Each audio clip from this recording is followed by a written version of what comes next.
Hello, my name is Cesar Hernandez.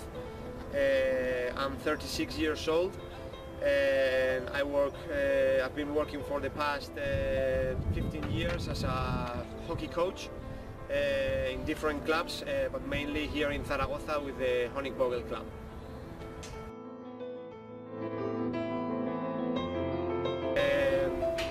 I've been working for the past 15 years as a coach, and I've been coaching mainly here in Zaragoza, but I've also been working in different clubs overseas. I worked in 2002 for the Briars club in Sydney, Australia, and I'm also involved with different teams here in Spain. I've been working for the under-16 Spanish national team. At the moment I'm the team manager for the under-21 Spanish national team, and I'm also the state team coach for the Aragon under-16.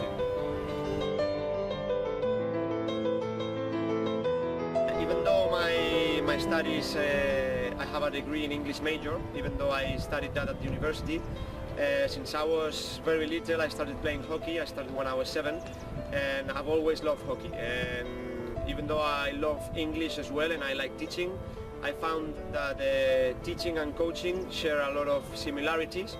And since my passion since I was a kid was hockey, I found that English helped me a lot because I could travel a lot and I could work overseas. I found that hockey is at the moment my main passion, and that's the reason why I'm coaching at the moment.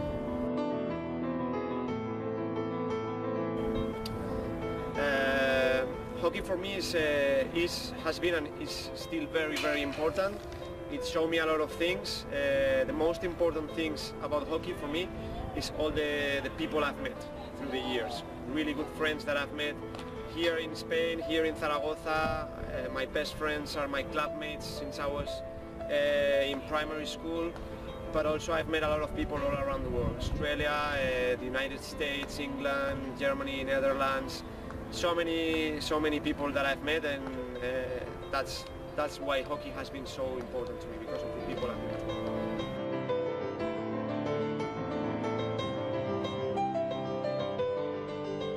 Many of the players that I coach are in high school or in a university, and sometimes I have talks with parents that come to me to tell me that their kids, the time they are in the hockey field is time that they're not using to study. Well, that's their vision, but my vision is that a player that is a good sports person, is a good player. He can get himself or herself organized in a way in which he can invest time both for the sport, and when he comes back home he can organize himself in a way that he can still have enough time to be good at the studies.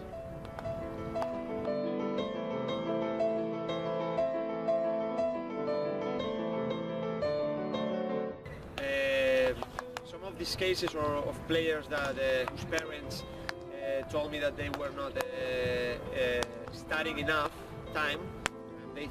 They thought that the time they were spending on the hockey field was time that they were not spending on studying.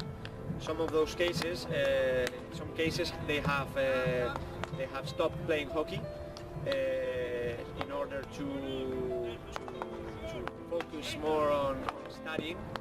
And in some of those cases they have improved in their studies, but in some other cases it didn't make a difference whether they were spending more time here at the hockey field or studying. They didn't improve in their marks, and it didn't change the way they studied.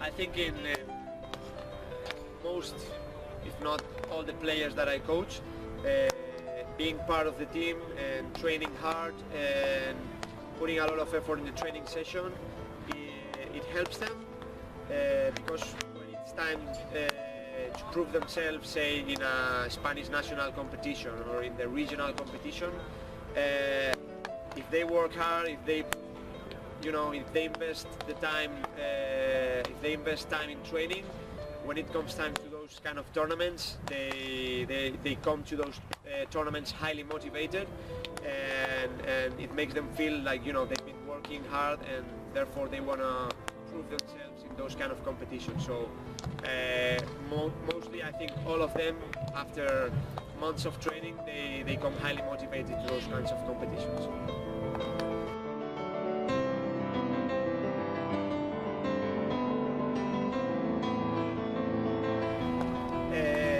I work with the under 21 players, the Spanish national under 21 players, and even though hockey is not a big sport in Spain, they are professionals because most of them get paid in their club teams.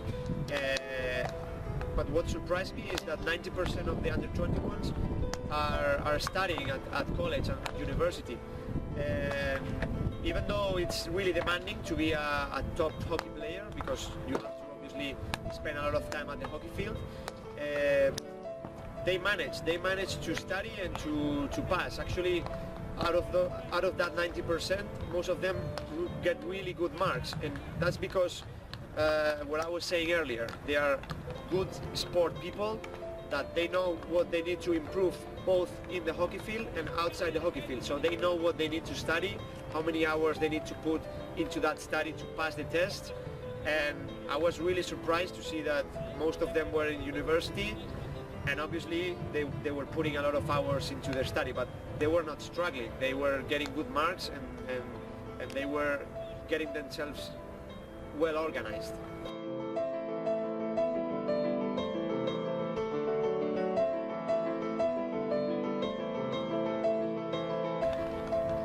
Obviously there's many different cases, everybody's different, and not every person is going to be well organized or bad organized. You know, there's different kinds of people.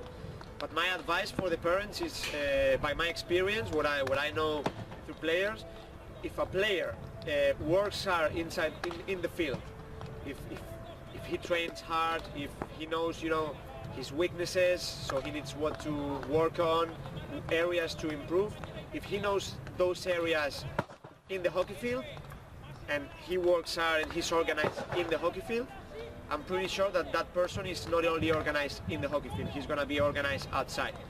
So my advice is that sport helps a lot, because it helps, you know, the players and the people to get organized in a fun environment, because they're obviously having fun while they're playing a sport. But if they want to improve in this fun environment, they also need to work on certain areas, their weaknesses, you know, areas in which they need to really work hard. So if they work hard inside the field, I think that most of them, they at least they know what they need to work on outside the field, say the studies or your work or any other area.